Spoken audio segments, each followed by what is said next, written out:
विपक्ष इसको कई तरह के आरोप लगा रहे हैं। देखिए, विपक्ष के अगर कोई लोग भ्रष्टाचार करें तो निश्चित रूप में कमाई और कर्म दोनों का जवाब देना होगा।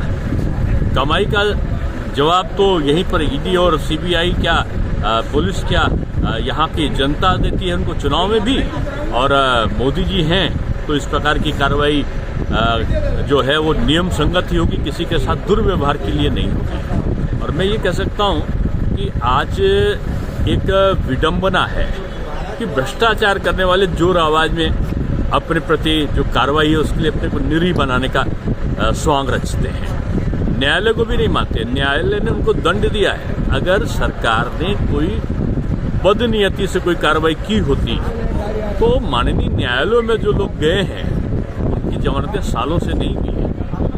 तो इसके मतलब हम ईडी काहे के लिए है, सीबीआई काहे के लिए है, पुलिस काहे के लिए है, ये जवाबदेही भी तो होती है ना।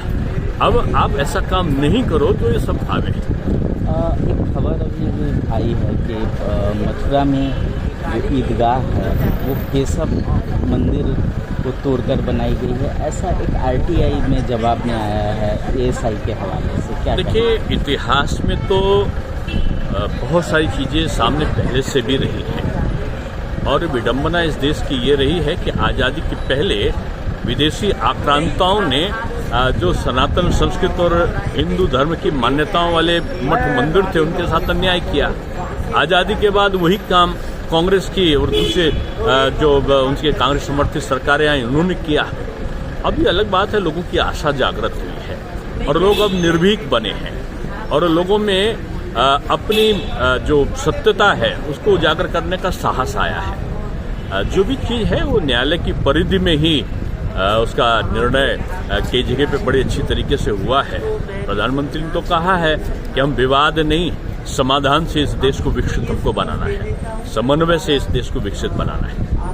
आरएलडी के भी भाजपा के साथ गठबंधन करने की ऐसी खबरें आ रही हैं। देखिए, गठबंधन आप नाम जो दे रहे हैं, इनके बंधन टूट रहे हैं। इनमें स्नेह बंधन नहीं था, स्वार्थ बंधन था और स्वार्थ बंधन एक एक करके अलग होता जा रहा है मोदी जी के आकर्षण में। जनता के उनके प्रति जो जनता का भाव है उसको देखते हुए, और मैं समझता हूँ कि कौन आएगा कौन नहीं आएगा ये तो निर्णय माननीय केंद्रीय नेतृत्व करता है, लेकिन इनकी एक एक करके गांठें खुलेंगी और केवल रस्सी बच जाएगी और रस्सी बचेगी लेकिन उसकी ऐंठन नहीं जाएगी।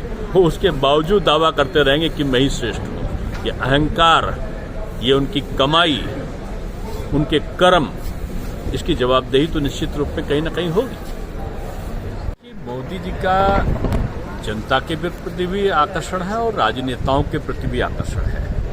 कौन कहाँ आ रहा है ये मैं नहीं कह सकता, लेकिन इतना मैं कह सकता हूँ कि जनता बड़ी तेजी के साथ में, चाहे वो किसी दल को मानने वाले उनके कार्यकर्ता हों, वो भाजपा की तरफ आ रहे हैं। और निश्चित रूप में गठबंधन, जिसका नाम महागठबंधन, जिसके बारे में कोई इंडी, कोई घमंडिया लोग उसको विश्लेषित करते थे, अब वो एक बीते जमाने की बात हो गया है।